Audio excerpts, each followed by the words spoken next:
हम्म। देखते हैं लोग परमाणु और अणु के बारे में कि क्या होते हैं परमाणु और अणु।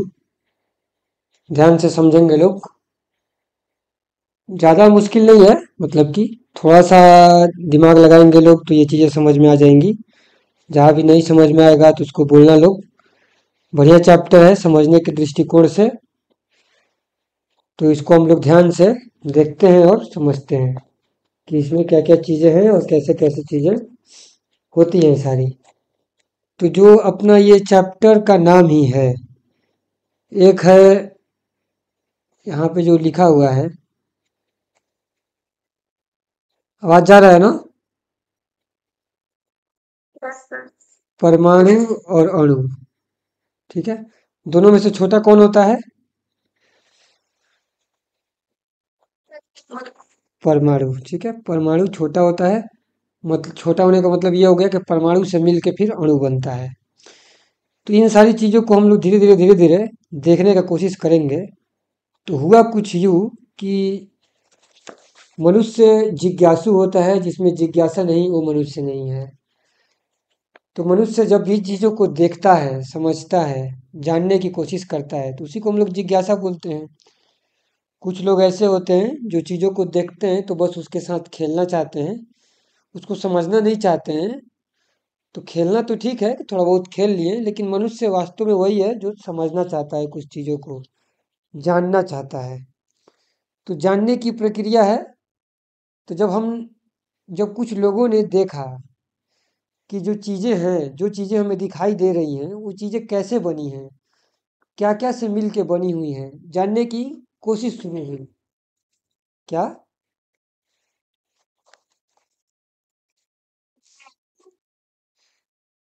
मैथ नहीं, फिर एक एक ही कंप्लीट करते हैं, ठीक है। फिर मैथ कभी कल या परसों ऐसे पढ़ लिया जाएगा, ठीक है। हाँ, क्योंकि 1 घंटा में फिर ये डिस्टर्ब होगा तो एक ही कंप्लीट कर लेते हैं। तो जब हम लोगों ने देखा ना, शुरू किया कि क्या क्या चीज़ से मिल के बना हुआ है पूरा चीज़, जो पूरा हर चीज़ हम लोग को दिखाई दे रहा है। ऊपर ऊपर से तो अगर हम देखते हैं तो हमको हर चीज़ अलग अलग दिखाई देता है। जैसे कि कहीं पानी दिखाई दे रहा है, कहीं टेबल दिखाई दे रहा है, हैं? तो हर चीज़ अलग अलग दिखाई दे रहा है, कहीं बोतल दिखाई दे रहा है, कहीं कुर्सी दिखाई दे सकता है। तो जब हम ऊपर से देखते हैं तो जो इंद्रियों के द्वारा हम लोगों को चीज़ें दिखाई देती हैं तो सब तो अलग अलग होता है। किसी का रंग अलग है, किसी का कुछ आकार है, किसी का कुछ आकार है, सब चीज़ अलग अलग दिखाई दे रहा है।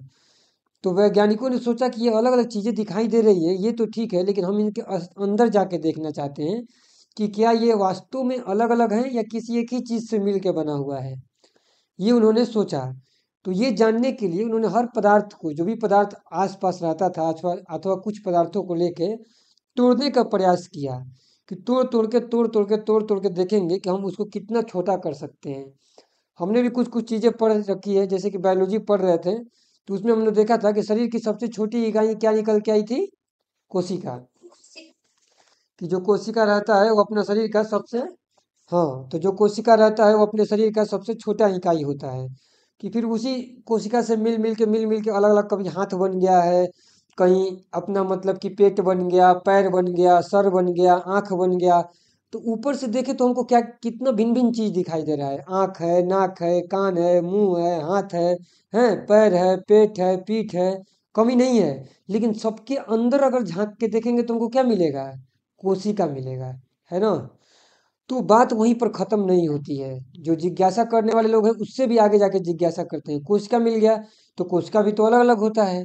कि कुछ कोशिका, जैसे कि हमने देखा था उसमें कि कोशिका का अलग अलग प्रकार हो सकता है। जैसे कि एक क्या क्या कोशिका था अपना, एक तंत्रिका कोशिका था, एक मांसपेशी का कोशिका अलग था, रक्त का कोशिका अलग था।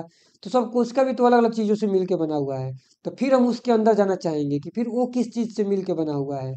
तो लास्ट में अगर हम जाके देखते हैं तो हमको पता चलता है कि कुछ प्रोटीन अथवा कुछ कुछ चीज़ें हम लोगों को दिखता है कि उन चीज़ों से मिल के बना हुआ है। तो हम उन्हीं चीज़ों को समझना चाहते हैं कि ये चीज़ें आखिर कैसे बनी हुई हैं। तो वैज्ञानिकों ने जब इस चीज़ को खोजना चाहा तो लास्ट में जो उन लोगों को चीज़ दिखाई दिया ना, अथवा मन से सोचा कि वह जो सबसे छोटी इकाई जिसको हम लोग आगे नहीं तोड़ सकते हैं उसको हम लोग क्या बोलेंगे? परमाणु बोलेंगे। ठीक है। परमाणु वो हो गया कि वो छोटा से छोटा चीज जिसको हम लोग आगे नहीं तोड़ सकते हैं, वो अविभाज्य होगा, सूक्ष्मतम कण है। कैसा कण है ये? सूक्ष्मतम, सबसे छोटा, ठीक है। सुपरलेटिव डिग्री, एक होता है तर और एक होता है तम। संस्कृत में प्रत्यय देखेंगे लोग, तमप और तरप। तो सूक्ष्मतम का मतलब हो गया सुपरलेटिव डिग्री। इससे छोटा वही कोई चीज नहीं होगा। नहीं उस नहीं नहीं बताएंगे, उसके बारे में बताएंगे कि इलेक्ट्रॉन प्रोटॉन न्यूट्रॉन कहाँ से आता है। अब इसको ध्यान से देखते हैं लोग तो समझ में आएगा।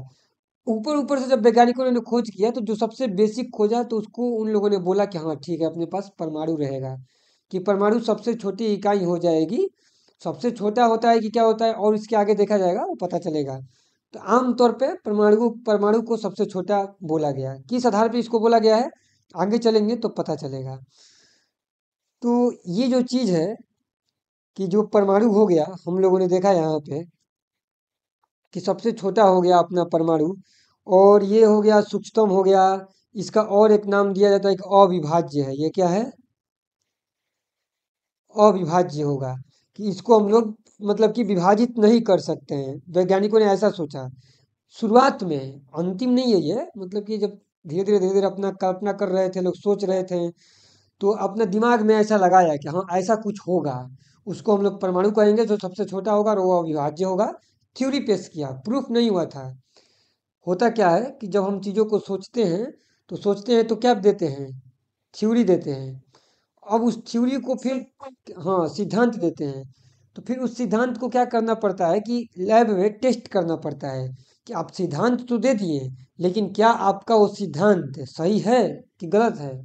अगर एक भी जगह वो सिद्धांत गलत हो गया, अगर एक भी टेस्ट फेल कर गया, तो सिद्धांत गलत हो जाता है, ठीक है। तो ऐसे ये जो चीज़ें हैं ना वो चलते रहती हैं। तो हुआ क्या कि ऐसे करते करते जब सोचा गया इस आधार पे, कि इसको सिद्ध करने के लिए 18वीं शताब्दी तक कोई प्रयोग नहीं हुआ था। सिर्फ सोच लिया गया था कि हाँ एक पदार्थ होगा, पदार्थ का जो सबसे छोटा इकाई होगा ना, जो हर पदार्थ हमको ऊपर ऊपर से दिख रहा है, तो ऐसा मान लिया गया था कि पदार्थ जो है बहुत छोटा छोटा चीज से मिल के बना हुआ है। उस छोटा चीज को हम परमाणु कहेंगे, नाम दे दिया गया। नाम तो ऊपर से हम कुछ भी दे दें तो उसका नाम दिया गया, ये समझा गया कि सबसे छोटा छोटा चीज है, उसको आगे और ज़्यादा नहीं तोड़ सकते हैं, और उसको क्या नाम दिया गया, परमाणु नाम दिया गया, ठीक है। लेकिन इसको प्रूफ करने के लिए 18वीं शताब्दी तक, मतलब कि 1800 ईस्वी तक कोई प्रूफ वगैरह नहीं हुआ था। सिर्फ मन में ऐसा कल्पना किया गया था, सिद्धांत बनाया गया था सोच सोच के थोड़ा सा। तो इस चीज के बेसिस पे 18वीं शताब्दी में क्या किया गया कि तत्व और यौगिक दो प्रकार की चीजों को पता किया गया, और ये बोला बताया गया कि तत्वों के संयोग से यौगिक बनता है, ठीक है। अभी आगे इस चीजें ज्यादा क्लियर होंगी कि तत्व किसको बोल रहे हैं, यौगिक किसको बोल रहे हैं, उनके संयोग कैसे होते हैं। ये सारा चीज ध्यान पे अभी आगे हम लोग को पता चलेगा। तो मेन बात यहाँ पे ये हुआ कि बाद में तत्व और यौगिक ये सब चीजें क्या होती हैं, ये भी हम लोग अभी देखते हैं थोड़ा देर में, कि ये सब चीजें भी क्या होती हैं, तत्व क्या होता है, यौगिक क्या होता है। तो दो थोड़ा सा नियम देखते हैं कि क्या होता है। चीज़ों को जब हम मिलाते हैं तो उसके मिलाने का नियम समझते हैं थोड़ा सा, फिर ये चीज़ें और भी आगे जाके क्लियर होंगी। इसको धीरे धीरे समझते हैं लोग। तो एक होता है द्रव्यमान संरक्षण का सिद्धांत। द्रव्यमान संरक्षण का सिद्धांत क्या होता है, तो वो बहुत सिंपल सा चीज़ है। द्रव्यमान संरक्षण का सिद्धांत में, उसमें सिंपली ये कहा जाता है कि किसी भी चीज़ का द्रव्यमान रिएक्शन के पहले जितना था, रिएक्शन के बाद भी, मतलब कि अभिक्रिया के बाद भी उतना ही रहेगा, कम नहीं होगा, ठीक है। प्रकृति में क्या होता है कि हर समय अभिक्रियाएं हो रही हैं। तो हमको ऐसा लग सकता है कि अभिक्रिया के बाद चीज़ें कम हो गया, ज़्यादा हो गया, कुछ चीज़ें खत्म हो गई, तो नहीं। एग्जाम्पल के लिए हम लकड़ी लेते हैं, ठीक है। लकड़ी का एक लठ ले लिए और लकड़ी के लठ को जला दिए, तो जलाने के बाद क्या होगा, राख बचेगा। तो पहले वजन हो सकता है इसका 5 kg हो, और राख का वजन सिर्फ कितना हो जाएगा, मान लेते हैं कि यहाँ पे 200 ग्राम राख का वजन हो जाएगा, हो सकता है ना। जलाने के बाद राख बहुत कम हो सकता है वजन।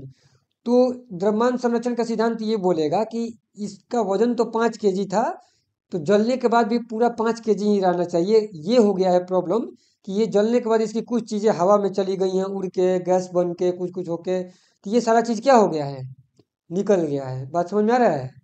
इसके वजह से वजन हमको क्या दिखाई देने लगा यहाँ पे, कम दिखाई देने लगा, जब हम राख को नाप रहे हैं तो। लेकिन वास्तव में वजन कहीं समाप्त होके यानी कि जादू बन के गायब नहीं हो गया है, ऐसा नहीं मानना है कि जादू बन के गायब हो गया। होता क्या है, ध्यान से समझना है, ये बहुत आवश्यक चीज़ है। ये अभिक्रिया को समझा देते हैं यहाँ पे, ये जो चीज़ें हो रही है। वातावरण में क्या रहता है, कार्बन डाइऑक्साइड रहता है ना बहुत ज़्यादा, कार्बन डाइऑक्साइड, ऑक्सीजन, नाइट्रोजन, ये सारा चीज रहता है। तो पेड़ पौधा जब प्रकाश संश्लेषण की क्रिया करता है, तो प्रकाश संश्लेषण की क्रिया में क्या होता है कि वातावरण में जो कार्बन डाइऑक्साइड होते हैं, उसको पेड़ क्या करते हैं, अपने अंदर ठोस यौगिक के रूप में बना लेते हैं। ठीक है। हाँ, तो जो पेड़ पौधा का जो आप उसका शरीर है ना, जो मतलब कि जो तना है, लकड़ी है, वो सब क्या है, एक प्रकार से कार्बन डाइऑक्साइड से मिल के बना हुआ है। गैस को लकड़ी में बना दिया। यानी कि जब लकड़ी बन गया तो एक प्रकार से जो वायुमंडल का गैस था, उसको सोख के क्या बन गया, वो लकड़ी बन गया। बात समझ में आया है? तो इसलिए धीरे धीरे इसका वजन क्या हो गया है, बढ़ा हुआ है। पानी सोख के, ये सोख के बढ़ा हुआ है। अब जब हम जलाएंगे तो क्या होगा, जलाएंगे तो फिर से पेड़ पौधा के अंदर में जो लकड़ी के अंदर का पूरा जो पानी है, पानी भाप बन के उड़ जाएगा। जो कार्बन डाइऑक्साइड उसमें गैस जो था, लकड़ी बना हुआ था, जब जला देंगे तो फिर से कार्बन डाइऑक्साइड क्या हो जाएगा, हवा में निकल जाएगा। इसीलिए बोला जाता है कि लकड़ी नहीं जलाना है, जीवाश्म ईंधन नहीं जलाना है, क्योंकि जीवाश्म ईंधन जलाते हैं तो क्या हो जाता है, जो कार्बन डाइऑक्साइड लकड़ी के रूप में था, वही कार्बन डाइऑक्साइड पुनः कहाँ चला जाता है, वातावरण में चला जाता है। हाँ, वायुमंडल में। और वायुमंडल में चला जाएगा तो हम लोग को सांस लेने में दिक्कत होगा। बात समझ में आ रही है? हानिकारक होता है हम लोग के लिए। तो इसलिए बोला जाता है कि पेड़ पौधा क्या करते हैं, वायुमंडल से गैस को सोखते हैं। तो सोख के क्या गायब कर देते हैं, नहीं। सोखने के बाद क्या होता है कि वही उसको क्या कर देते हैं, लकड़ी के रूप में बना देते हैं। वही जो गैस है, पानी है, सबको एक प्रकार से लकड़ी बना करके जमीन में उसको गिर जाता है। और जब तक वो लकड़ी के रूप में है, तब तक जो गैस है वो लकड़ी में क्या हो गया है, फंसा हुआ है। लेकिन जैसे ही हम लकड़ी को खाना बनाने के लिए जलाते हैं, अथवा जंगल काटते हैं, कहीं आग लग जाता है जंगल में कहीं भी, तो फिर से वो गैस निकल के कहाँ चला जाता है, वायुमंडल में चला जाता है। और वायुमंडल में जाता है तो ग्लोबल वार्मिंग होता है, बहुत सारी चीज़ें होती हैं। तो वो सब चीज़ें समझेंगे बाद में जब चैप्टर 1 पढ़ेंगे ग्लोबल वार्मिंग का। तो यहाँ पे मैंने ये बताया कि जो द्रव्यमान संरक्षण का सिद्धांत है, वो क्या बोलता है कि द्रव्यमान संरक्षित रहता है। अगर 5 kg का लकड़ी है, तो जलाने के बाद 200 ग्राम का भले राख हो गया, कुछ हो गया, तो पानी इसमें कुछ निकला होगा। पानी को भी तुम पकड़ के देखो, जो भाप के रूप में हवा में जा रहा है, इसके बाद जो गैस जा रहा है, सब चीज जोड़ेंगे तो फिर से टोटल कितना आना चाहिए, 5 kg ही आना चाहिए, कम ज़्यादा नहीं होना चाहिए।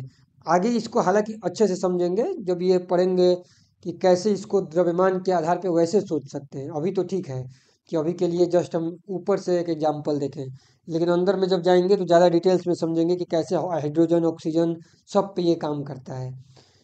तो यहाँ पे अब जो चीज़ समझना है हम लोगों को, कि एक चीज़ तो ये हो गया कि द्रव्यमान संरक्षण का सिद्धांत हम लोगों ने देखा कि चीज़ें का द्रव्यमान हमेशा फिक्स रहता है, चाहे वो अभिक्रिया के पहले जितना चीज़ें रहती हैं, अभिक्रिया के बाद भी उतनी ही रहती हैं।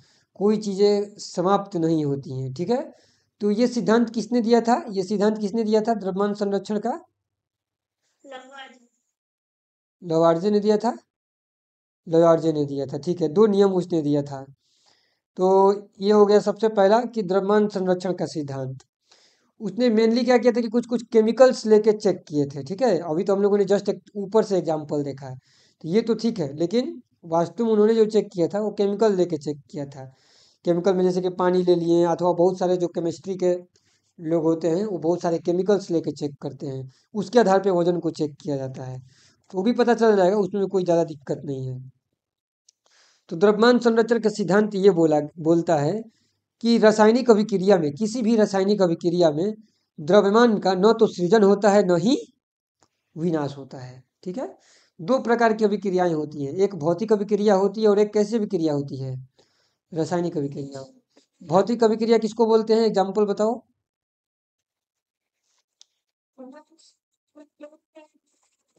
हाँ, जल का बर्फ बनना। तो इसमें भी जल भी जब बर्फ बनता है तो या कुछ भी बनता है तो इसमें भी द्रव्यमान का परिवर्तन नहीं होता है। किसी भी अभिक्रिया हो, जरूरी नहीं है कि ये द्रव्यमान संरक्षण का सिद्धांत सिर्फ मतलब कि रासायनिक अभिक्रिया पर ही लगता है, नहीं। हर अभिक्रिया पर लगेगा, रासायनिक हो चाहे भौतिक हो, ठीक है। हम लोग केमिस्ट्री चूंकि पढ़ रहे हैं इसलिए यहाँ पे रासायनिक अभिक्रिया की बात किया जा रहा है। रासायनिक अभिक्रिया और भौतिक अभिक्रिया में क्या अंतर होता है? तो रासायनिक अभिक्रिया में ये होता है कि अभिक्रिया के बाद जो पूरा उसका रंग रूप है पूरी तरीके से अलग चीज बन जाता है। भौतिक अभिक्रिया में चीजें पूरी तरीके से नहीं बदलती हैं, लेकिन रासायनिक अभिक्रिया में क्या होता है, चीजें पूरी तरीके से बदल जाती हैं, ठीक है। हाँ, जैसे कि लकड़ी को जला दिए तो जलाने के बाद वो क्या हो गया, पूरा राख बन गया, और वो पूरा चीज ही अलग हो गया, ठीक है ना। तो ये चीज को हम लोग को ध्यान रखना है कि रासायनिक अभिक्रिया और भौतिक अभिक्रिया का अंतर। अब दूसरा चीज जो है अपने पास यहाँ पे देखने वाले हैं, एक और अगला नियम है जो कि बहुत ज्यादा इम्पोर्टेंट नियम है। इसको ज्यादा अच्छे से समझना होगा। स्थिर अनुपात का नियम। हाँ बोलो, कुछ डाउट है तो? कोई डाउट है क्या?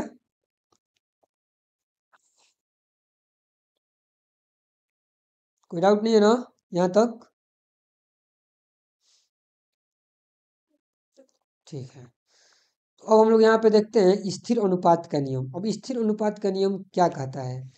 केमिस्ट्री में जब हम लोग पढ़ेंगे आगे तो उसके हिसाब से तो चीज़ें देखेंगे, लेकिन उसके पहले हम क्या कहना चाहते हैं उसको आम तौर पे देखते हैं कि आम तौर पे ये चीज़ें कैसे काम करती हैं। एग्जाम्पल के लिए कि अगर हमको गाड़ी बनाना है, तो अगर हमको गाड़ी बनाना है तो मान लेते हैं कि एक गाड़ी है, और गाड़ी के लिए क्या चीज़ चाहिए होता है, चार पहिया चाहिए, चाहिए ना। चार पहिया चाहिए। और क्या चाहिए होगा गाड़ी के लिए, बताओ जो बहुत जरूरी चीज़ होगा। हाँ, एक हैंडल चाहिए होगा, ठीक है। और क्या चाहिए होगा?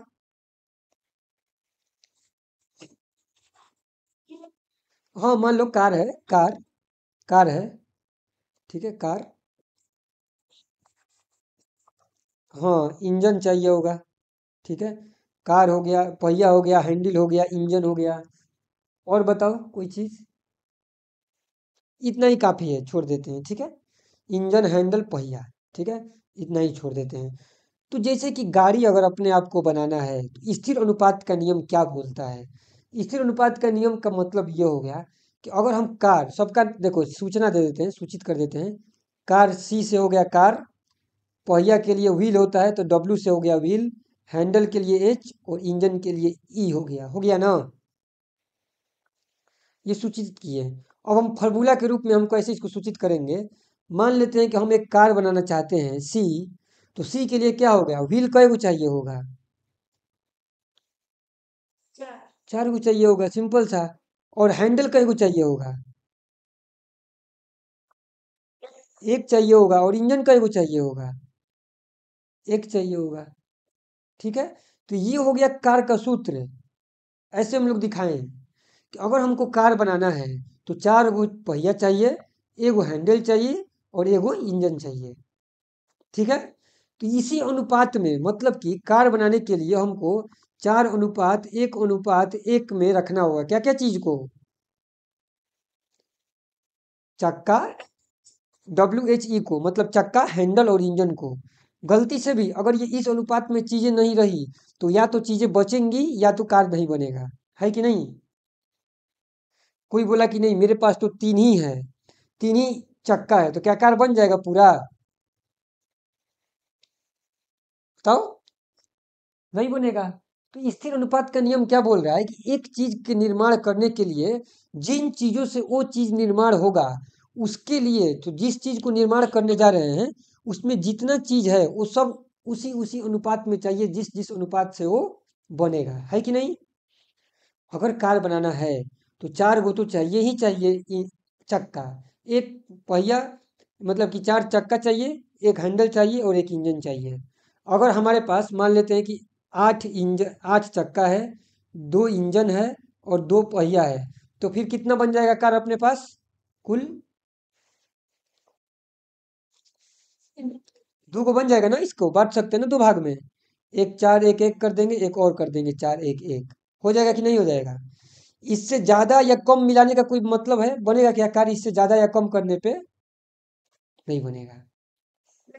वो चीजें बची की बची रह जाएंगी जिस रूप में है। तुम मान लो कि कोई 5 पहिया लेके आ गया तो क्या करेंगे, एक पहिया बचा रहेगा, है ना?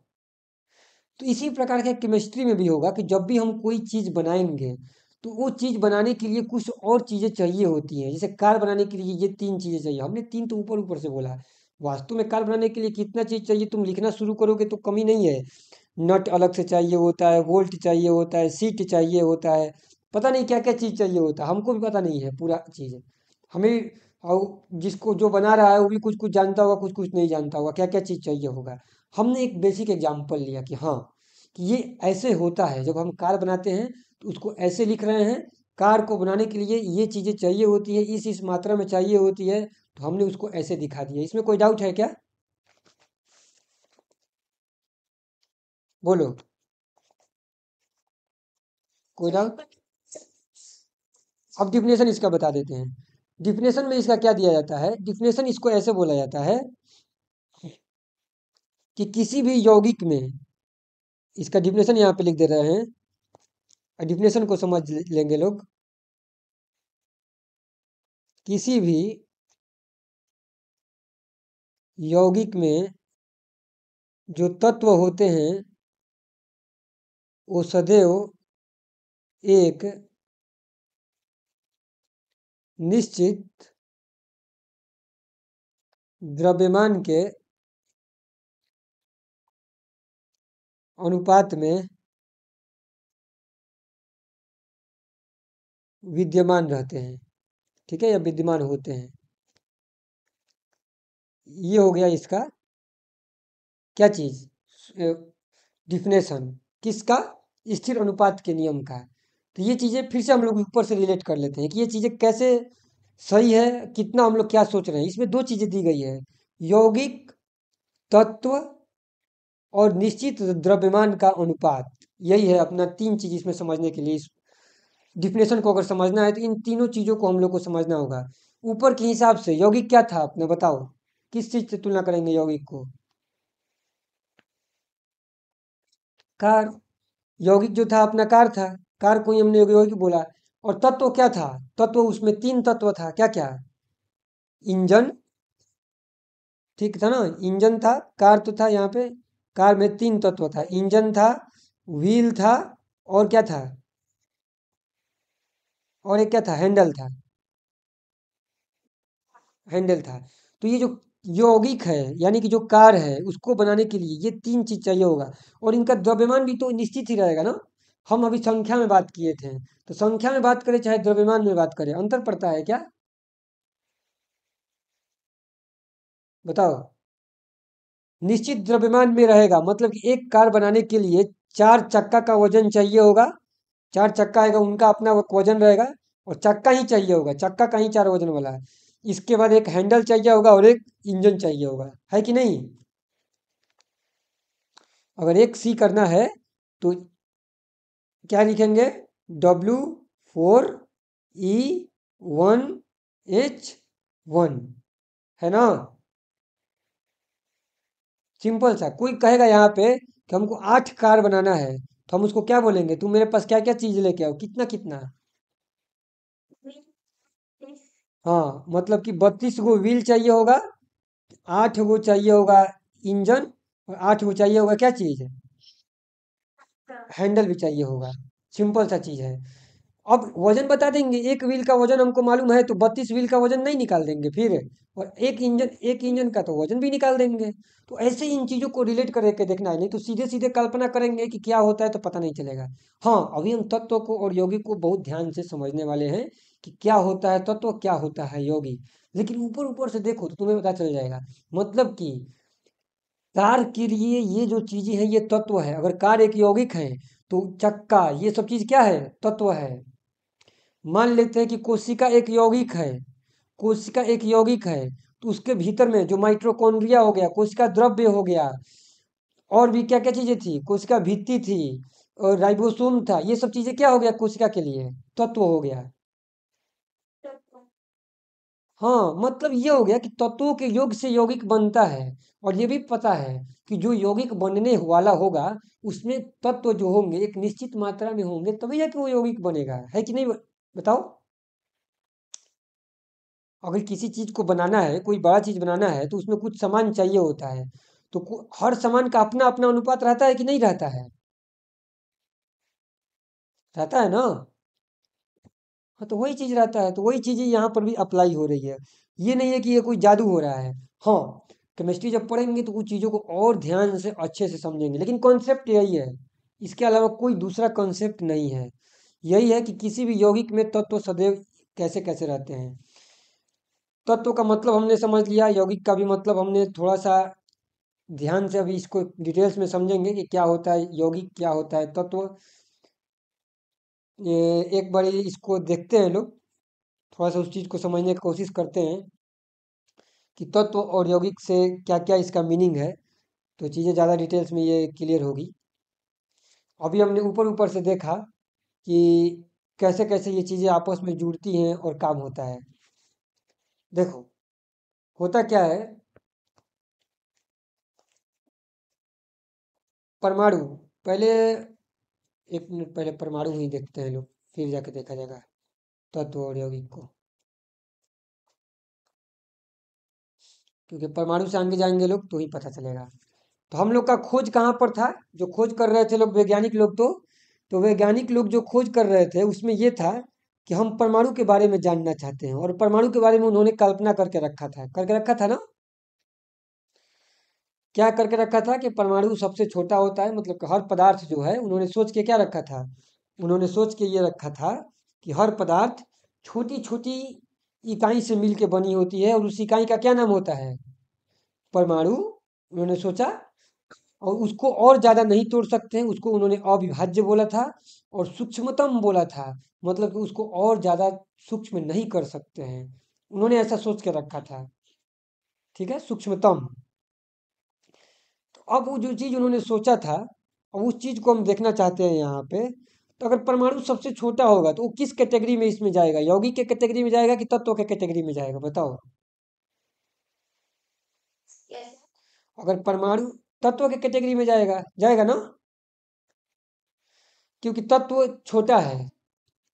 मतलब कि ये बोल रहे थे कि परमाणु अगर सबसे छोटा चीज है तो परमाणु क्या होगा, यौगिक होगा कि तत्व होगा? एक प्रकार से तत्व होगा। क्योंकि हाँ, इसके मुताबिक, क्योंकि तत्व को ही जोड़ के यौगिक बनता है। तो परमाणु को अगर हम सबसे छोटा बोल दिए तो फिर तो उसको जोड़ के ही यौगिक बनेगा, है ना? तत्व सबसे छोटा हो जाएगा, तो वही चीजें थे। तो इस हिसाब से इस चीज को आगे लेके चलते हैं लोग। अब देखना चाहते हैं कि क्या जो वैज्ञानिक लोग ने सोचा वो क्या होता है और कैसे होता है। इस चीज को थोड़ा सा ध्यान से देखते हैं। तो जो यहाँ पे वैज्ञानिकों ने अपना सोच तो लिया था, लेकिन अब उस सोच को प्रूफ करना था। क्योंकि विज्ञान चलता किस चीज पर है? प्रूफ पर। सोचने पर तो चलता नहीं है। अपने मन में कुछ भी आएगा और मन में ही रख लिए तो मन में कोई तो कुछ भी सोच लेगा, फिर तो लड़ाई झगड़ा हो जाएगा। तो लड़ाई झगड़ा ना हो वैज्ञानिकों में आपस में, तो अब उसके लिए क्या करना पड़ेगा? उन लोगों को अपने सोच को क्या करना पड़ेगा? प्रूफ करना पड़ेगा, साबित करना पड़ेगा कि नहीं करना पड़ेगा? करना पड़ेगा। तो उसको करने के लिए धीरे धीरे प्रूफ आएगा आगे में। अभी भी लेकिन एक सोच ही आ रहा है। सोच में क्या हो रहा है कि सबसे पहले जो सोच दिया गया उसमें डॉल्टन आए, और डॉल्टन ने विचार किया, और वो एक ऐसे दार्शनिक थे, मतलब कि सोच विचार करने वाले। तो डॉल्टन ने बोला कि जो सूक्ष्मतम अविभाज्य कण है उसको परमाणु बोला, कि जो सबसे सूक्ष्मतम है, और ठीक है वो क्या है, सबसे सूक्ष्मतम है, उसको आगे तोड़ नहीं सकते हैं। और वो क्या है? अविभाज्य है, मतलब कि उसको और हम ज्यादा विभाजित नहीं कर सकते हैं। और डॉल्टन ने जो सिद्धांत ये दिया है, एक प्रकार से, हाँ, बोलो। हाँ, अलग अलग उस चीज को तोड़ नहीं सकते हैं, अलग अलग नहीं कर सकते हैं। मतलब एक ऐसा चीज बोले कि उन्होंने ये सोचा लोग कि जो परमाणु है उसको अब हम और नहीं तोड़ सकते हैं, वही अंतिम है, उसी से सब चीज बना हुआ है। उन लोगों ने ऐसा सोचा, वैज्ञानिक ने ऐसा सोचा कि एक सबसे छोटा चीज है परमाणु, और उस परमाणु से ही सब चीज मिल के बना हुआ है। जब भी हम किसी चीज को तोड़ते जाएंगे तोड़ते जाएंगे तोड़ते जाएंगे, हर चीज को तोड़ते जाएंगे, तो अंत में क्या मिलेगा? परमाणु मिलेगा। ठीक है, ऐसा उन लोगों ने सोचा।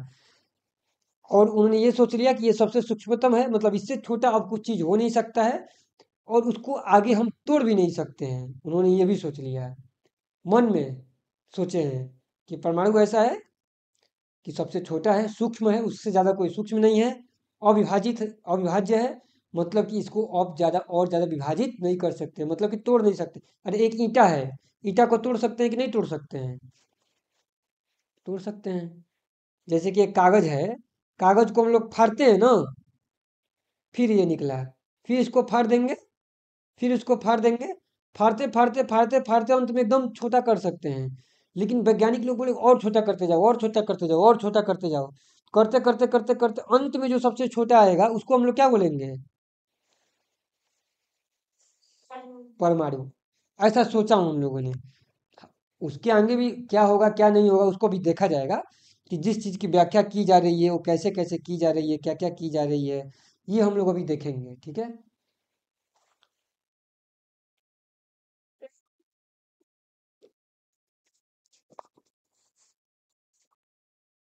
अच्छा, ठीक है, रिकॉर्ड तो हो ही रहा है।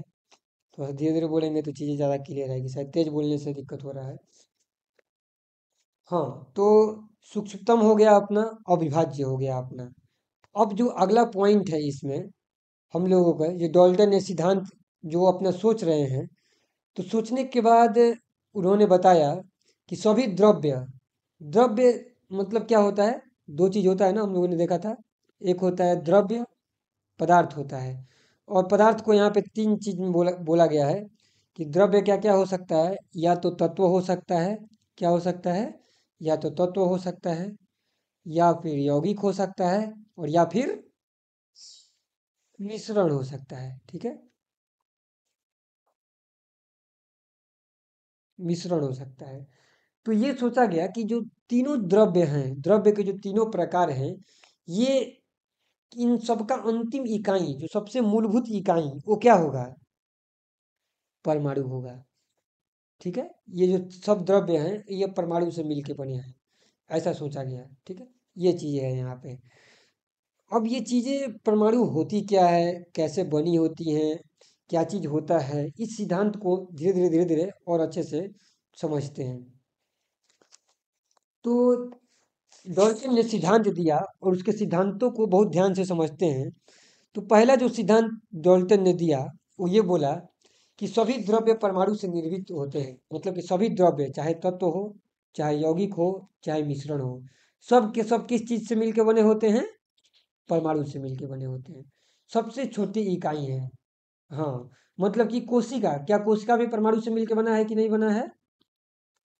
बना है। ठीक है, हर चीज परमाणु से मिलकर बना हुआ है।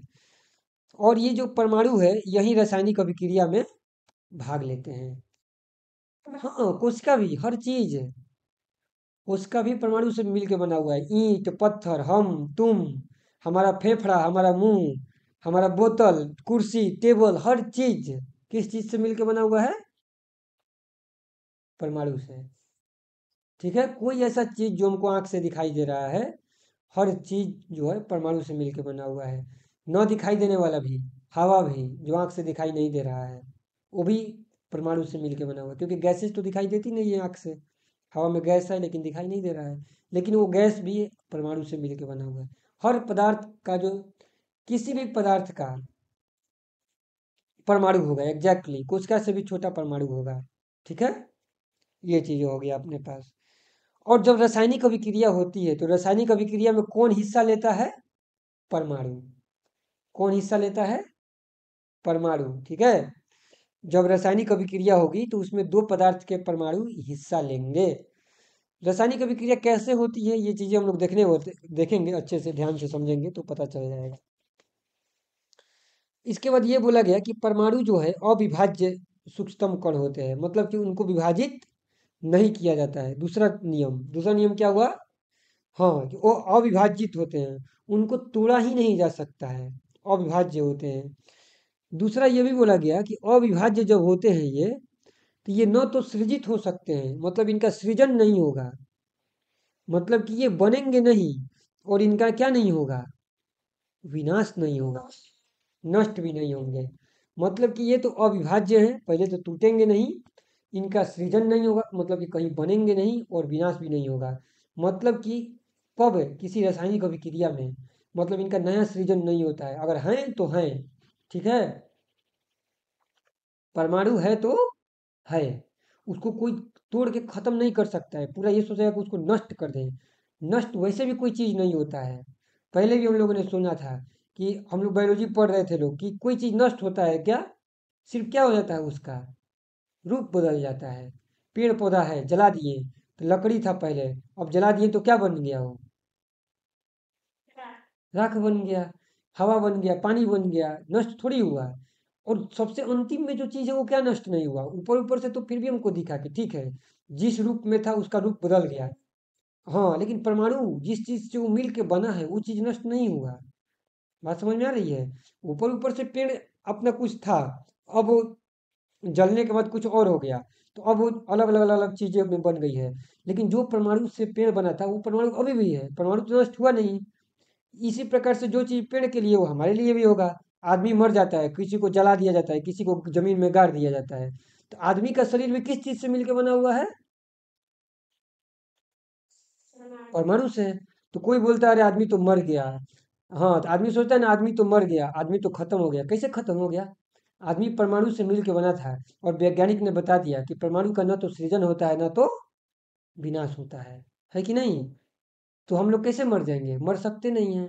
सिर्फ शरीर का बदलाव हो जाता है, पहले शरीर ऐसे था, बाद में कुछ और हो जाएगा। बोलो। नहीं नहीं नहीं, नहीं देखा, कोशिका को नहीं देख पा रहे हैं तो परमाणु को कहाँ से देख लेंगे। कोशिका जो इतनी छोटी है उसको तो देख ही नहीं पा रहे हैं, तो ये तो कोशिका से भी बहुत छोटा है, तो उसको नहीं देख सकते हैं, नंगी आंखों से नहीं देख सकते हैं। हमारी आंखों की सीमाएं हैं कि इतना ही दूर तक देख सकता है, उससे आगे नहीं देख सकता है, ठीक है। तो ये अविभाज्य, माइक्रोस्कोप में भी, मतलब कि नॉर्मल माइक्रोस्कोप से नहीं दिखेगा परमाणु। माइक्रोस्कोप अलग अलग प्रकार के होते हैं, ठीक है। तो इलेक्ट्रॉन माइक्रोस्कोप से कुछ परमाणु दिख सकते हैं, ठीक है ना।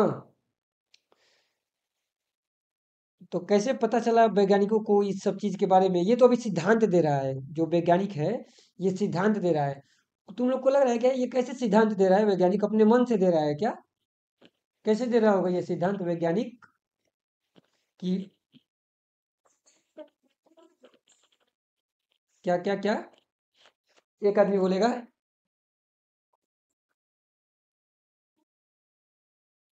खोज कर ढूंढ कर, कैसे खोजते होंगे लोग। हाँ, सोचते होंगे और कुछ प्रयोग भी करते होंगे। आसपास जो चीजें हैं उसको वे लोग, उस पर वे प्रयोग करते हैं। प्रयोग के द्वारा कुछ कुछ चीजें उनको दिखाई देती हैं, और उसके आधार पे वो नियम बता रहे हैं। बाद में फिर नया प्रयोग होता है तो ये नियम गलत भी हो जाता है। तो अभी हम लोग देखेंगे कि ये जो नियम अभी बताया जा रहा है ये कौन सा वैज्ञानिक दे रहा है, डॉल्टन, ठीक है। ये डॉल्टन वैज्ञानिक जो है और इस नियम को बताए जा रहे हैं। लेकिन इनका नियम सत्य हो जाएगा ये जरूरी नहीं है, उन्होंने कुछ खोज किया रासायनिक पदार्थों का, चीजों का, तो ये नियम दे रहे हैं। लेकिन जरूरी नहीं है कि ये चीजें हमेशा ये हो जाए, खत्म हो जाए, ठीक है। तो परमाणु ऐसा चीज हो गया कि जो कि क्या हो गया अपना, अविभाज्य होता है, न तो इसका सृजन होगा न तो इसका विनाश होगा। सिर्फ आपस में मिल के अलग अलग अलग क्या बनाएंगे, अणु बनाएंगे, ये जरूर होगा, ठीक है। जैसे कि चक्का था, तो चक्का चार गो था, ध्यान देना है। हमने अपने पास पहिया लिया था, चार चक्का था ना, व्हील, व्हील था, हैंडल था, व्हील और हैंडल ही मान के चलते हैं। तो अगर व्हील और हैंडल अगर हम मान के चलें, तो अगर हमको कार बनाना है, तो कार के लिए कई गो चक्का चाहिए होगा, व्हील कई गो चाहिए होगा, चार गो, और हैंडल कितना चाहिए होगा, हैंडल एक चाहिए होगा, बाकी छोड़ देते हैं, ठीक है। जो और चीजें लिए थे उसको छोड़ देते हैं। मान लेते हैं कि अब हमको कार नहीं बनाना है, हमको क्या बनाना है, साइकिल बनाना है। साइकिल के लिए कई गो चक्का चाहिए होगा, व्हील कई गो चाहिए होगा, दो गो चाहिए होगा। साइकिल चाहे मोटरसाइकिल कुछ भी बोल लो, मोटरसाइकिल बोल देते हैं यहाँ पे, मोटरसाइकिल, तो व्हील दो को चाहिए होगा, हैंडल कई को चाहिए होगा? एक चाहिए होगा। ठीक है, तो ऐसी ही चीजें हैं कि अभी पता चलेगा कि ये चीजें कैसे, इन चीजों को क्यों बोला जा रहा है ऐसा। तो मतलब ये हो गया कि ये जो है व्हील और हैंडल, ये किसका काम कर रहे हैं? एक प्रकार से परमाणु का काम कर रहे हैं। और इन्हीं परमाणुओं के अलग अलग संयोग होने से अलग अलग पदार्थ बन जा रहा है कि नहीं? अलग अलग मात्रा में संयोग होने से अगर दो व्हील और एक हैंडल लेके बना दिए तो क्या बन गया?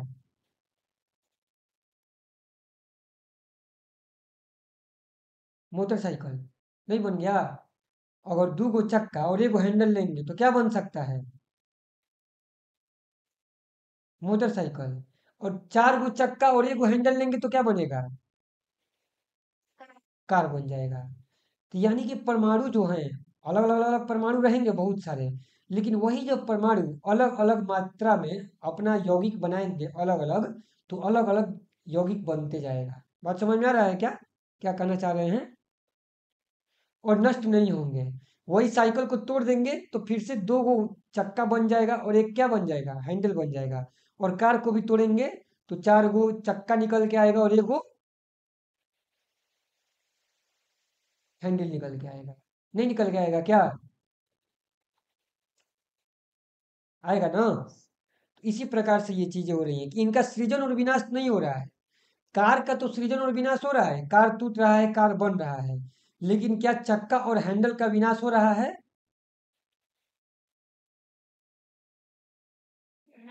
नहीं हो रहा है। अब ऐसा तो तुम लोग बोलोगे हाँ उसको भी तोड़ सकते हैं, तोड़ सकते हैं। लेकिन ऐसा हम बता रहे हैं कि एक चीज है जो ऊपर से तो बदल रहा है, लेकिन नीचे कुछ ऐसा हो सकता है जो कभी भी ना बदले। ठीक है, तो उसी प्रकार से हर पदार्थ को देखेंगे कि कैसे यौगिक के नीचे जो परमाणु है वो सबसे मेन हो गया, जो अलग अलग मात्रा में जुड़ जुड़ के अलग अलग चीज बनाएगा, लेकिन खुद नहीं बदलता है, खुद जस का तस रहता है। जैसे चक्का और हैंडल रहा है। ठीक है। ठीक। अगला नियम देखते हैं। अगला नियम ये बोला जा रहा है कि दिए गए तत्वों में से सभी परमाणुओं का द्रव्यमान, दिए गए तत्व के सभी परमाणुओं का द्रव्यमान एवं रासायनिक गुणधर्म समान होते हैं। अब जो एक तत्व है, उस तत्व के सभी परमाणुओं का, तत्व मतलब कि होता ही है एक ही प्रकार के परमाणु का।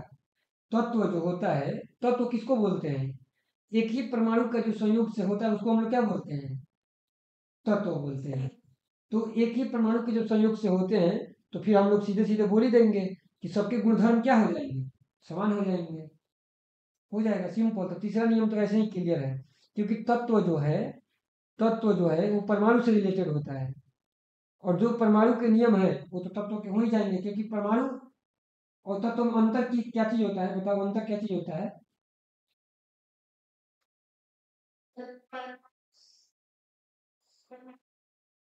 हाँ, परमाणु मिल के तत्व बनता है। ठीक है, बहुत सारा परमाणु एक साथ रख देंगे तो एक तत्व उसको बोलने लगेंगे। ठीक है, मतलब जैसे यहाँ पे हैंडल है, बहुत सारा हैंडल रखे हैं, तो बहुत सारे हैंडल के संयोग को क्या बोल देंगे? तत्व बोल देंगे।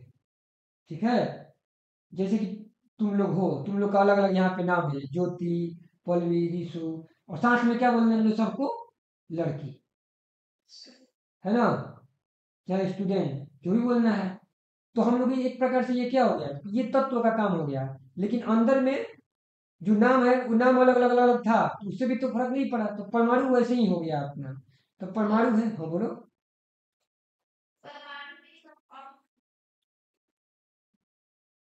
हाँ, परमाणु के बाद अणु आता है, अणु के बाद तत्व आता है, बीच में अणु आता है। सही बात है। तो ये हम अभी टॉप वाला बताए हैं, बीच में अणु आएगा इसमें। ठीक है,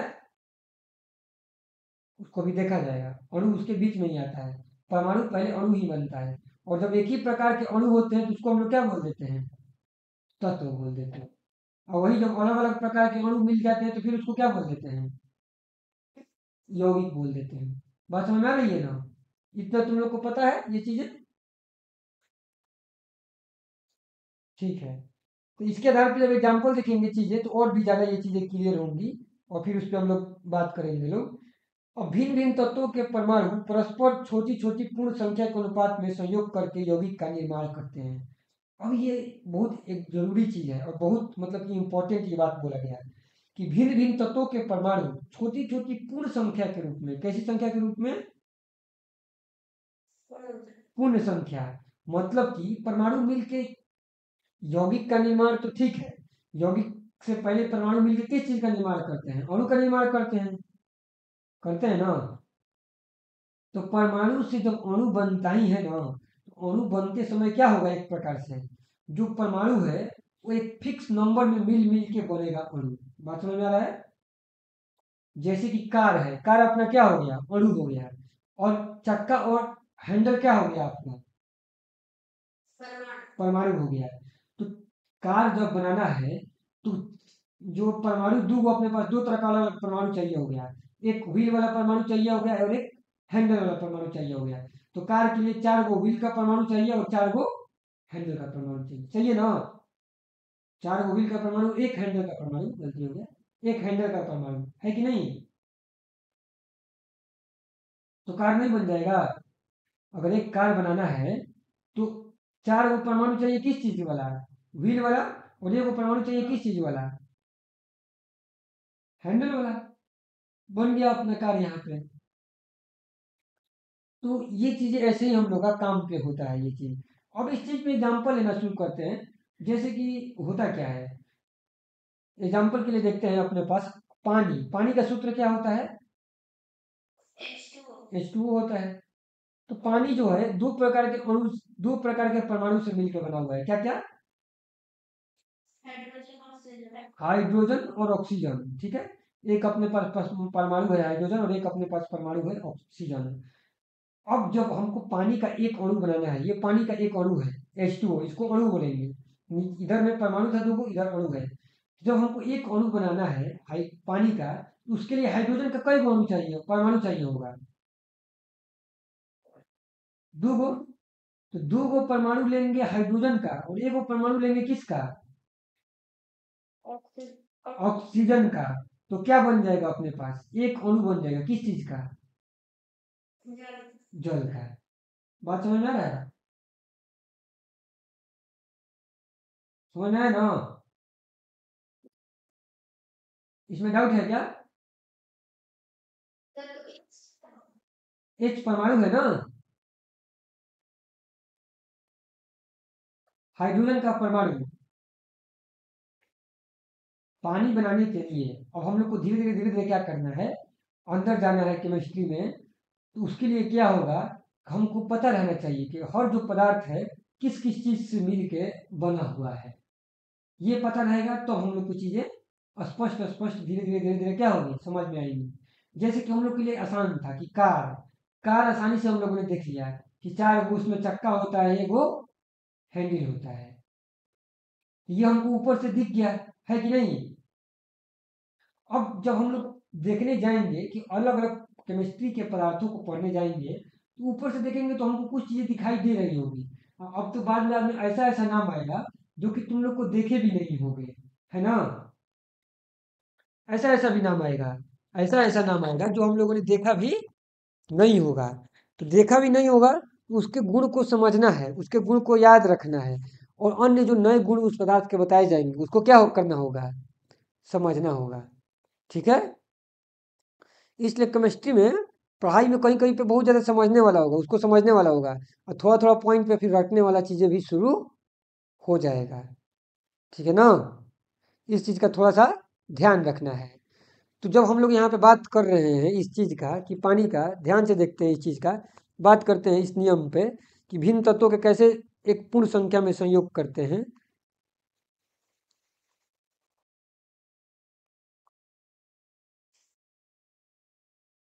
देखते हैं लोग इस चीज़ को, दो गो नियम है, उन दोनों नियम को बहुत ध्यान से समझना है।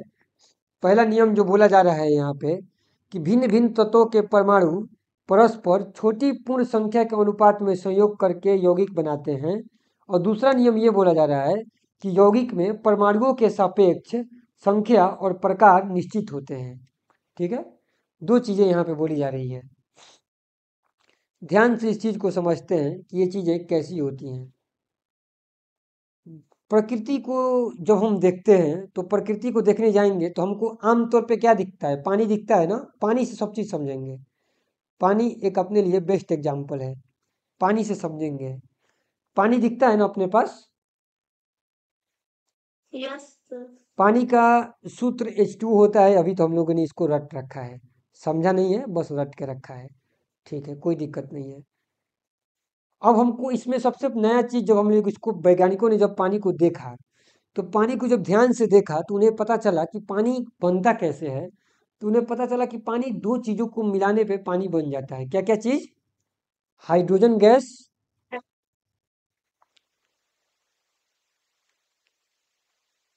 ठीक है, इंग्लिश में लिख देते हैं इसको। हाइड्रोजन गैस और क्या, कौन सा गैस? ऑक्सीजन गैस को जब मिलाते हैं तो पानी बन जाता है। थोड़ा सा गर्मी देना पड़ता है, यहाँ पे टेम्परेचर देना पड़ता है, हीट। नहीं तो ऐसे ही रखने पे नहीं बन जाएगा। थोड़ा सा एक निश्चित टेम्परेचर रहता है तभी जाके बनता है, ये अभिक्रिया होती है। तो हाइड्रोजन और ऑक्सीजन को मिलाएंगे तो पानी बन जाएगा। तो हाइड्रोजन और ऑक्सीजन सबसे बेसिक है, इसको अब आगे नहीं तोड़ा जा सकता है, ये परमाणु है।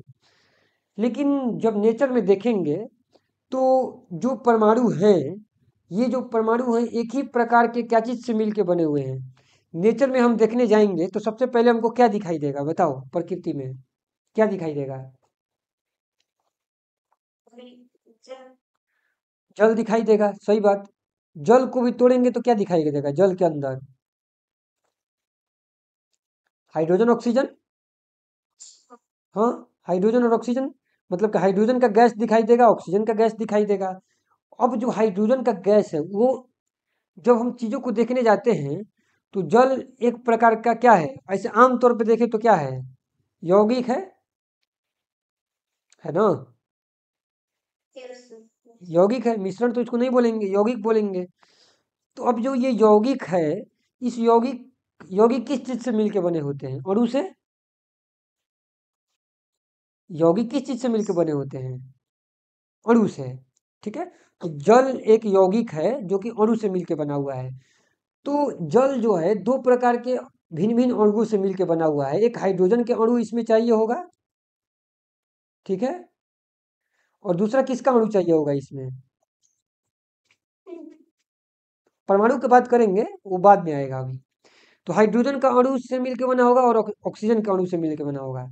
अब जब देखते हैं आगे चीजों को तो ध्यान से पता चलेगा तुम लोगों को। अभी क्या क्या ये चीजें होंगी डायरेक्ट भी बताएंगे तो ये पूरा अभी ज्यादा आगे चला जाएगा। धीरे धीरे आगे पीछे करते करते करते करते दिमाग में सारा मैप बनेगा। तो हाइड्रोजन भी अपने आप में एक अणु है कि नहीं? प्रकृति में परमाणु अपने आप में मुक्त नहीं पाए जाते हैं। क्यों? क्योंकि परमाणु क्या होते हैं? बहुत ज्यादा अनस्टेबल। क्या होते हैं? बहुत ज्यादा। परमाणु क्या होते हैं? बहुत ज्यादा अनस्टेबल। अनस्टेबल का मतलब क्या होता है बताओ? अस्थाई। क्या होते हैं? अस्थाई। परमाणु जो होते हैं वे अस्थाई होते हैं। आमतौर पे प्रकृति में कभी भी परमाणु ऐसे ही नहीं दिखते हैं। हमेशा परमाणु क्या हो जाते हैं? आपस में संयोग करके अणु बना लेते हैं। अणु अस्थाई चीज है। अणु कैसा चीज है? अणु अस्थाई चीज है। कैसा चीज है? अस्थाई चीज। जब भी कोई चीज अस्थाई होती है तो वो बेचैन हो जाती है, तो अपना रिएक्शन करती है। अस्थाई चीजें क्या करती हैं? अभिक्रिया करती हैं। और अभिक्रिया करके कैसी चीजें बनाती हैं? अस्थाई चीजें। अभिक्रिया का कुल मकसद ही क्या होता है? क्या चीज करना? अस्थाई होना। क्या होना? अस्थाई होना। उस स्थिति में, दिए गई स्थिति में अस्थाई चीज का निर्माण करना अभिक्रिया का मेन मकसद होता है। अभिक्रिया होता ही है अस्थाई होने के लिए। ठीक है, तो हाइड्रोजन और ऑक्सीजन एक तल पे देखेंगे तो परमाणु है। लेकिन वो परमाणु, हाइड्रोजन का परमाणु को कैसे सूचित करते हैं? एच से करते हैं ना। और ऑक्सीजन के परमाणु को किस चीज से सूचित करते हैं? ओ से। लेकिन नेचर में जब खोजने जाएंगे आमतौर पे दुनिया में, तो हमको डायरेक्ट एच कभी नहीं मिलेगा और ना ही डायरेक्ट ओ मिलेगा। क्या मिलेगा अपने को? गैस के रूप में, और गैस के रूप में देखने जाएंगे तो हाइड्रोजन अणु के रूप में मिलेगा। और कैसा अणु के रूप में मिलेगा? H2, द्विपरमाणुक अणु के रूप में मिलेगा। किस रूप में? H2, O2, ऑक्सीजन O2 के रूप में मिलेगा अपने पास, हाइड्रोजन H2 के रूप में मिलेगा अपने पास। ठीक है।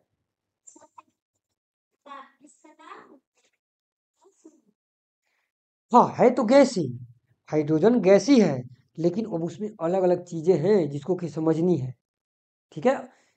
अंत में गैस है, और सबसे लास्ट में क्या चीज है अपने को पता चल गया? बताओ। परमाणु है। सबसे अंत में क्या है? परमाणु है। ध्यान देना है, चीजों को बहुत अच्छे से समझना है। होता क्या है, सबसे अंत में क्या है अपने पास? परमाणु है। तोड़ते तोड़ते तोड़ते तोड़ते जाएंगे तो, लेकिन यही परमाणु योग हो के जुड़ जुड़ के अलग अलग काम करना अब शुरू करेगा। तो सबसे पहले मान लेते हैं कि हाइड्रोजन का परमाणु है, हाइड्रोजन का परमाणु है, उसको हम लोग क्या बोल दिए? एच बोल दिए। क्या बोल दिए? एच। अब ये हाइड्रोजन का परमाणु डायरेक्ट कहीं अकेले नहीं मिलता है। जब भी मिलता है तो क्या चीज में मिलता है? जोड़ा में मिलता है। क्या चीज में मिलता है? जोड़ा में। हाइड्रोजन का परमाणु का हम बात कर रहे हैं अभी। कैसे मिलता है, ऐसा क्यों बोल रहे हैं, क्यों ये जोड़ा में मिलता है, ये चीजें भी बताएंगे आगे। इसके लिए चिंता नहीं करना है, हम बस बता रहे हैं अभी के लिए। थोड़ा थोड़ा इसको याद भी कर लेना है। आगे आगे और क्वेश्चन पूछते रहना लोग, चीजें क्लियर होती जाएंगी धीरे धीरे धीरे धीरे। तो अपने पास ये हाइड्रोजन जो है एक परमाणु के रूप में है। अभी इसका नाम है हाइड्रोजन का परमाणु। ये एक अकेला परमाणु है हाइड्रोजन का। कैसा परमाणु है? एक अकेला। होगा क्या, प्रकृति में ये अकेले रहता नहीं है, ये जोड़ा में रहता है। जैसे कि दो हाइड्रोजन को आपस में बांध दिया गया हो, तो उसको हम लोग क्या बोल देते हैं? H2। अब जब इसका नाम हो गया H2, तो ये अब परमाणु ना होके अब क्या बन गया? अणु। अणु बन गया। क्या बन गया? अणु। पहले एक परमाणु था हाइड्रोजन का, लेकिन अब ये हाइड्रोजन का परमाणु किस चीज में बदल गया? अणु में बदल गया, क्योंकि दो गो हाइड्रोजन का परमाणु मिलके एक अणु हो गया है। और ये आसानी से हवा में रहेगा। ये आसानी से अब हाइड्रोजन का हवा में रहता है। ठीक है। बात समझ में आया? तो अणु जो हम लोग देखने जाते हैं आमतौर पे, तो पहले हमको अणु ही दिखाई देता है। कैसे? जैसे हम लोग देखा था कि जो सबसे बेसिक इकाई होती है शरीर की, वो क्या थी? कोशिका थी ना। हाँ, कोशिका थी। तो वैसे ही जब दुनिया को देखते हैं तो हर पदार्थ का जो सबसे बेसिक इकाई क्या बन के आता है? अणु आता है। क्या आता है? अणु आता है। हाँ, अणु को भी तोड़ेंगे तो फिर वो किस चीज से मिलकर बना हुआ है? परमाणु से। लेकिन परमाणु अकेले नहीं रहता है।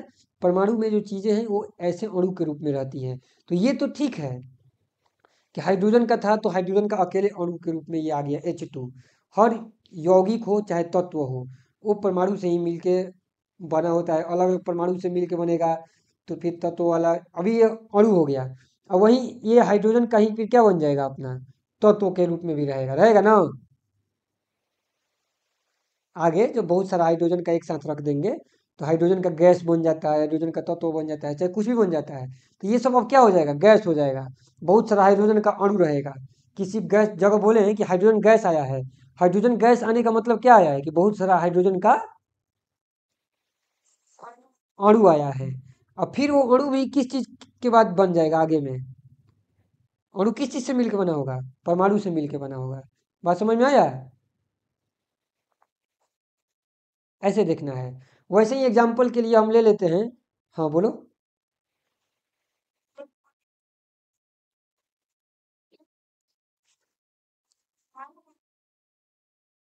ईंट।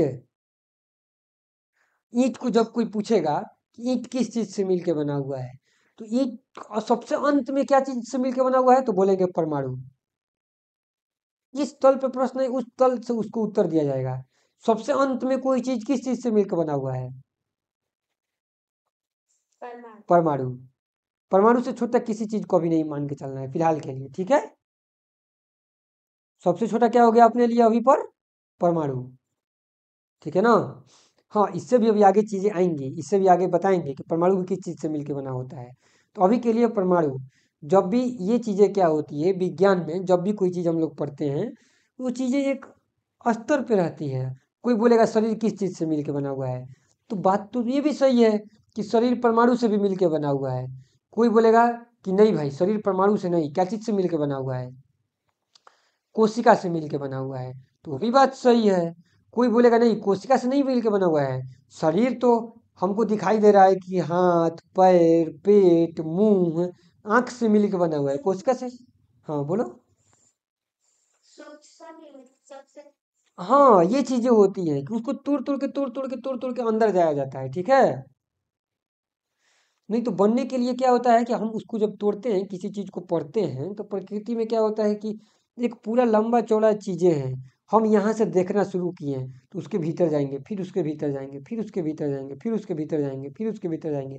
ये चीजें चलते रहती हैं। बात समझ में आ रहा है ना, कि नहीं आ रहा है? आ रहा है ना।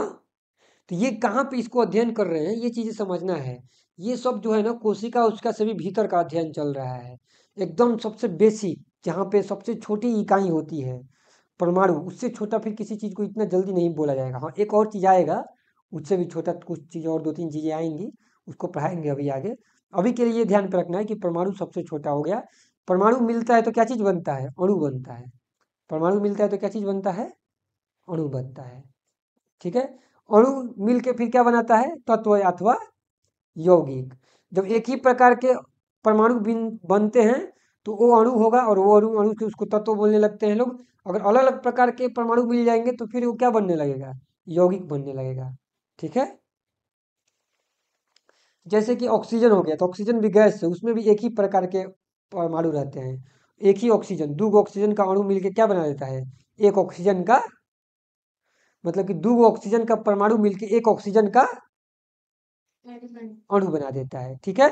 वैसे ही कोई बोलेगा कि नाइट्रोजन गैस, नाइट्रोजन गैस में बताओ तो कितना परमाणु मिलता है आपस में, तीन।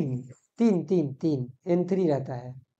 अब ये चीजें क्यों रहती है, कैसे रहती हैं, ये सब भी पढ़ाया जाएगा। अभी जस्ट मैं बता दे रहा हूँ ताकि तुम लोग को याद रहेगा। बाद में ये सब बताएंगे कि क्यों यहाँ पे तीन हो गया, क्यों यहाँ पे दो हो गया, क्यों यहाँ पे एक हो गया, ठीक है ना। ये बताएंगे। तो ये सब एक ही परमाणु है, नाइट्रोजन एक परमाणु है, सबसे छोटा एक परमाणु है। लेकिन उसमें तीन नाइट्रोजन का परमाणु मिलके एक नाइट्रोजन गैस का अणु बनता है। नाइट्रोजन गैस अणु, गैस अणु से मिलके बने होते हैं। तो जो अणु है वो अलग अलग मात्रा में परमाणु रखते हैं। तो जो नाइट्रोजन गैस का अणु है वो तीन नाइट्रोजन के परमाणु से मिलकर बना होता है, जबकि ऑक्सीजन का दो से, ठीक है। यहाँ पे ये तीन लिख दिया, तीन शायद नहीं रहता, ये भी दो ही रहता है। तीन इसमें बॉन्ड होता है, ठीक है, ये दो ही रहता है। हाँ, नाइट्रोजन भी दो ही रहता है, तीन नहीं रहता है, ठीक है। नाइट्रोजन में दो रहता है, तीन इसका बॉन्ड रहता है। इसको एक्सप्लेन करेंगे, ऐसे ये बनता है। ये तीन बॉन्ड मेरे को याद आ गया था। तो ये N2 हो गया, यहाँ पे इसे ही O2 हो गया, ये हो गया। तो ये चीजें होती हैं परमाणु में। जैसे कि ओजोन गैस हो गया, ओजोन गैस एक होता है। ओजोन गैस वो कितने से मिलकर बना होता है, O3 से मिलकर बना होता है, O3। ऑक्सीजन का जब तीन गो परमाणु मिल जाता है तो ओजोन गैस बन जाता है। हम लोग जो सांस लेते हैं वो O3 को नहीं लेते हैं, वो कौन सा रहता है, O2 रहता है। तो ये चीजें हम लोगों को ध्यान देनी। अब ये देखो, बहुत मतलब कि ऐसा चीज है कि हम लोग को आंख से दिखाई नहीं देगा। हम लोग को सोचना है और ये ध्यान देना है कि हर चीज आंख से नहीं दिखाई देगी, एक्सपेरिमेंट कर करके पता चलता है। और दिमाग में देखना है कि ये चीजें हैं, और नाम दिया गया है, अलग अलग स्तर पे अलग अलग नाम दिया गया है। तो जो बोल रहे थे ना नाम देने का, जो प्रश्न पूछ रहे थे, वो अलग अलग बात पे नाम दिया जाता है। एक ही परमाणु है, लेकिन वही परमाणु अलग अलग जगह पे अलग अलग रूप में आएगा, तो उसका अलग अलग हम लोग क्या करते जाएंगे, नाम देते जाएंगे।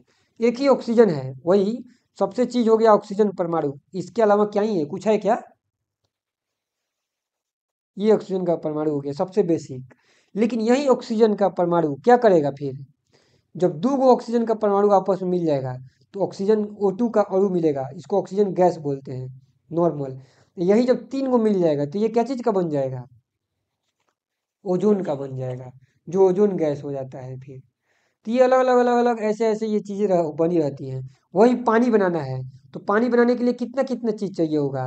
एक हाइड्रोजन का परमाणु चाहिए होगा, H2 होता है ना। दो गो हाइड्रोजन का परमाणु चाहिए होगा और एक ऑक्सीजन का परमाणु चाहिए होगा ना। बताओ। हाँ, लेकिन अब इस पे चर्चा करेंगे तो ये चीज़ें ज़्यादा और ध्यान से ये चीज़ें समझ में आएंगी। थोड़ा सा इस चीज़ को देख भी लेते हैं 1-2 मिनट के लिए। हम अभी बताएं कि जब हम प्रकृति को खोजने जाएंगे, प्रकृति में चीज़ों को, तो हमको आसानी से क्या मिलेगा, अणु की परमाणु।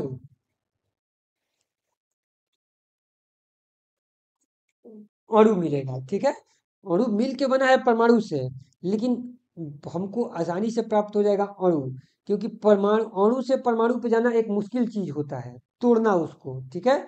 जो चीजें हैं वो अणु के रूप में रहती हैं। पानी है तो पानी का सबसे छोटा हो गया वो H2O का अणु हो गया, H2 हो गया, हाइड्रोजन गैस का अणु हो गया, ऑक्सीजन हो गया, O2 का अणु हो गया कि नहीं हो गया, ठीक है। कि इस रूप में ये सब चीज रहेगा यहाँ पे, इस चीज रूप में रहेगा। तो मान लो कि अगर हमको पानी बनाना है, तो पानी बनाना है तो हमको हाइड्रोजन चाहिए। तो हमको हाइड्रोजन ऐसे मिलेगा क्या, जो यहाँ पे मैंने लिख दिया है H के रूप में, 2H है, ऐसे मिलेगा? नहीं मिलेगा। H2 मिलेगा, क्या मिलेगा? H2 अणु मिलेगा ना। अणु मिलेगा मतलब हाइड्रोजन का अणु मिलेगा तो H2 मिलेगा ना। इसी प्रकार से ऑक्सीजन का अणु मिलेगा तो क्या मिलेगा अपने पास, O2 मिलेगा, अणु मिलता है। और हमको देखना होता है कि अणु किस रूप में रहता है, अभी हम लोग देखेंगे। अभी तो नहीं, मतलब कि वो तो आगे अभी पढ़ेंगे लोग ना, तो ये सब चीज़ का पता चलेगा कि ये कैसे कैसे तत्व से अणु बनते हैं, क्या होते हैं। ये बाद की बात होगी, अभी जस्ट मतलब कि इतना छोड़ देते हैं। ये अभी आगे जब इस चैप्टर को अभी धीरे धीरे धीरे पढ़ेंगे तो ये आगे आएगी यहाँ पे। तो ये ध्यान रखना है अपने पास कि अलग अलग अलग अलग अणु होते हैं, अलग अलग अनुपात में मिलते हैं। तो सेम अनुपात में मिलने से ही ये चीज़ें बनती हैं। इस सूत्र को, जो डाल्टन का सिद्धांत है, ये सिद्धांत कैसे आया है। हाँ बोलो, बोलो।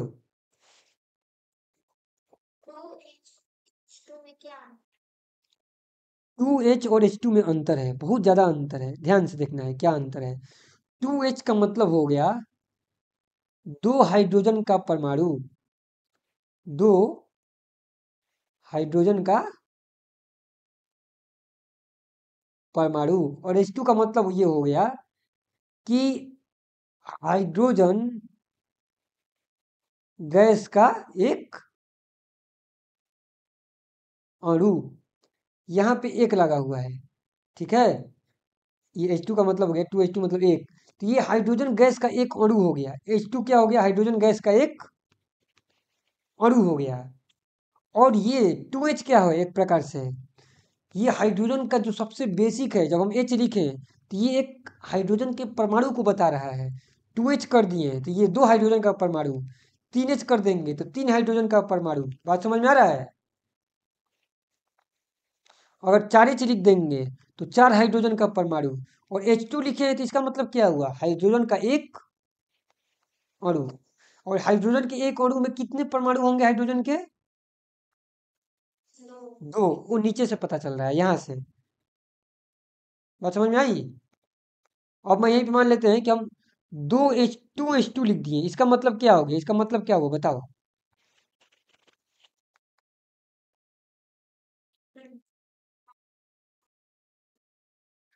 दो हाइड्रोजन गैस का अणु, इसका मतलब ये हो गया कि दो हाइड्रोजन गैस का अणु।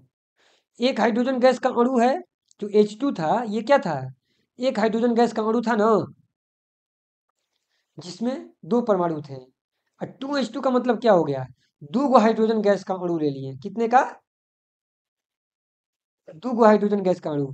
और एक हाइड्रोजन गैस के अणु में दो परमाणु रहते हैं, क्योंकि हाइड्रोजन गैस का एक अणु बनने में हाइड्रोजन का दो गो परमाणु चाहिए होता है। पता है कि अणु परमाणु, परमाणु अणु से छोटा होता है। तो जब भी अणु बनेगा तो कुछ ना कुछ परमाणु मिल रहे होंगे ना। तो जब हमको हाइड्रोजन गैस का अणु बनाना है तो हाइड्रोजन के परमाणु चाहिए होंगे कि नहीं चाहिए होंगे, चाहिए होंगे। कितने चाहिए होंगे, तो दो गो। जब हाइड्रोजन के दो गो परमाणु मिलते हैं तो हाइड्रोजन का एक अणु बनता है, H2 उसको बोलते हैं, ठीक है। H2 का मतलब हो गया हाइड्रोजन का एक अणु। बात समझ में आया? जैसे कि एग्जाम्पल के लिए इसको रिलेट कर लूँ ऊपर से, जो हम लोग पढ़े थे वहां से रिलेट करोगे तो पता चल जाएगा। अपने पास एक कार है, इस कार को बनाने के लिए 4 गो चक्का चाहिए और एगो क्या चाहिए, हैंडल चाहिए। तो ये वही चीज हो गया यहाँ पे, कि कोई बोलेगा कि ये W4 क्या है, क्या है W4? जिसका माइक आवाज आ रहा है बंद कर ले। हाँ माइक बंद कर ले, जिसका आवाज आ रहा होगा। व्हील है। तो ये 4 गो व्हील है ना, तो ये एक प्रकार से परमाणु हो गया, कि 4 गो परमाणु लिए हैं। और ये एक प्रकार से इसको अणु डायरेक्ट नहीं बोल देंगे, क्योंकि ऐसा होता है कि नहीं होता ये पता नहीं है। यहाँ पे तो होता क्या है, अपने पास कार होता है ना, होता तो कार है। तो कार होता है तो ये पूरा मिलके एक अणु हो जाएगा। W4 और H1 ये क्या चीज हो गया, एक प्रकार का अणु हो गया। कार एक अणु हो गया, और उसके अंदर में दो वो अलग अलग प्रकार का परमाणु है। एक W का 4 गो परमाणु है, और एक हैंडल का कई गो परमाणु है, एक परमाणु है। वैसे ही मान लेते हैं कि H2O पानी हो गया। तो पानी जब हो गया, तो पानी का ये एक क्या है, अणु है। पानी का एक क्या है, अणु है। जो हम लोग बाल्टी में जल देख रहे हैं, तो बहुत सारा पानी के अणु से मिलके बना हुआ है। अणु फिर आगे किस चीज से मिलके बना हुआ है, परमाणु से। तो ये जो अणु है, ये जो अणु है पानी का, इसमें कितने अलग अलग प्रकार के परमाणु हैं, 2 अलग अलग प्रकार के परमाणु है। एक हाइड्रोजन का परमाणु है और एक ऑक्सीजन का परमाणु है। तो यहाँ पे H2, तो एक 2 गो हाइड्रोजन का परमाणु लिया गया है, और एक किस चीज का परमाणु लिया गया है, ऑक्सीजन का। बात समझ में आया? हाँ, ये चीज को ध्यान रखना है हम लोगों को। अभी ये चीजें ज्यादा क्लियर होगी, धीरे धीरे धीरे धीरे जैसे जैसे आगे जाएंगे ना, तो और भी ये चीजें बहुत डिटेल्स में क्लियर होगी। इस पे गणित भी बनाएंगे, सब चीज करेंगे। ध्यान से रहना है, क्लास छोड़ना नहीं है, लेट भी नहीं आना है, नहीं तो चीजें समझ में नहीं आएगी। रिकॉर्ड करेंगे, डाल देंगे। अनुष्का लेट आई थी, क्यों बताओ?